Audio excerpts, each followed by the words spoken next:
Alors, bonjour et bienvenue à tous. Nous allons débuter cette nouvelle formation sur React Native et on va concevoir nous-mêmes notre backend, notre JS. On va concevoir ici une application full stack. Donc, pour les nouveaux ici, vous allez apprendre à concevoir votre première application complète full stack mobile en utilisant React Native et Node.js pour le backend.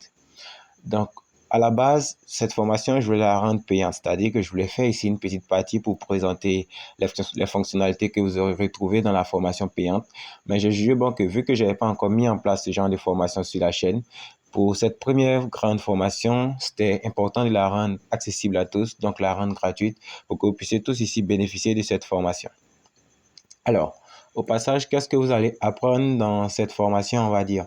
Là, on va concevoir ici une grande application de gestion des dépenses, notamment connue sous le terme anglais de Expense Tracker.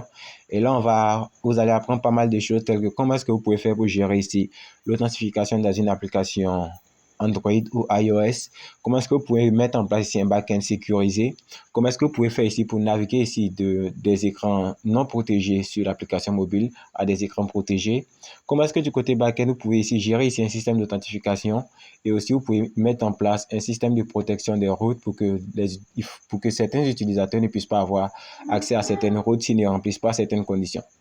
Donc là, voici les grandes lignes de cette formation que j'avais voulu rendre payante initialement. Mais vu que j'ai décidé de la rendre totalement gratuite, on va pouvoir démarrer. Donc là, ici, on va commencer par concevoir ici l'espace d'authentification qui sera ici la première partie de cette formation.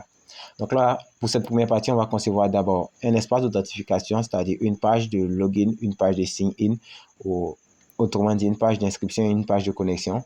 Et lorsqu'on finira ici la conception de ces deux pages, on va passer maintenant du côté du backend pour mettre en place aussi on va dire les routes pour faire ici l'authentification.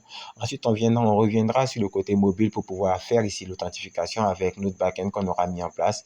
Et lorsqu'on aura fini ces étapes, on pourra poursuivre avec les étapes suivantes telles que la lister des dépenses, ajouter des dépenses et modifier des dépenses et tout ce qui va avec une gestion des dépenses.